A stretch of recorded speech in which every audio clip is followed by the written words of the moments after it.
So it's kind of sporadic running around. Got this Roomba for nothing. Saw it on a local buy and sell, 20 bucks. I was originally just going to tear it apart and start using some parts inside of it.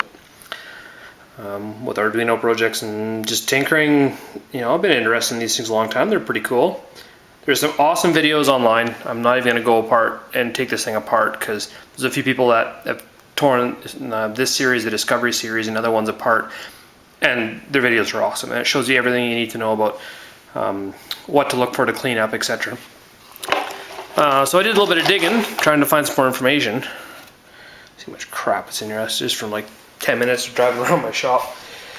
I did some digging, and this is they call it a 400 series Roomba. It's actually a 401, and it's very closely, if not an identical machine to the Dirt Dog they came out with, which was meant for kind of an outdoor and shop cleaning Roomba. I'll just flip it over here. So when I got it, it was just filthy, of course. Dog hair and like this wheel was just plugged. I can see it's already got some stuff in it. The gearing, planetary gears, and the drives and that were plugged with hair, etc. This whole motor assembly for the brushes was just plugged, etc. So I just took it apart and blew it all out, cleaned all the crap out of it. And I expect it's going to have a pretty hard life in my shop. But yeah, so when looking into it, I figured if I get this thing working, I'll use it in my shop. I mean, I always thought there's no way you could use one in a shop. But I mean, I ran it for a few nights. The battery's pretty much shot. I got another one coming.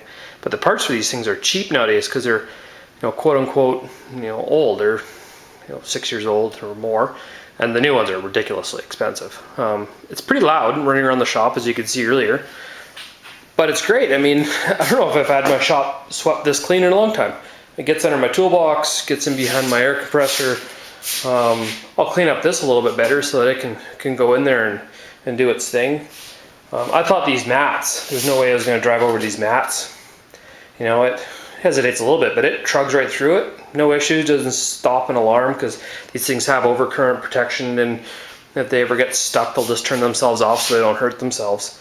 I just lifted this mat here to see how it does, and you can see kind of a little bit of a path as it ran by and did a circle pattern here, and it drove by. And it's pretty sporadic and it runs all over the place, but yeah, so I went online as well, and I found there's the home base for it.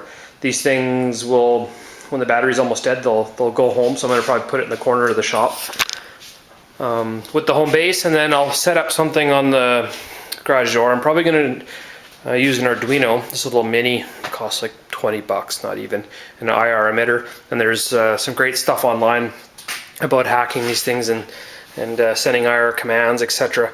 So I'll just set up the gate, they call it, or a fence or something like that. I'll just set that up in the front whenever the door's open if this thing decides to run. And you can set these things up on a schedule so it cleans at certain times or not.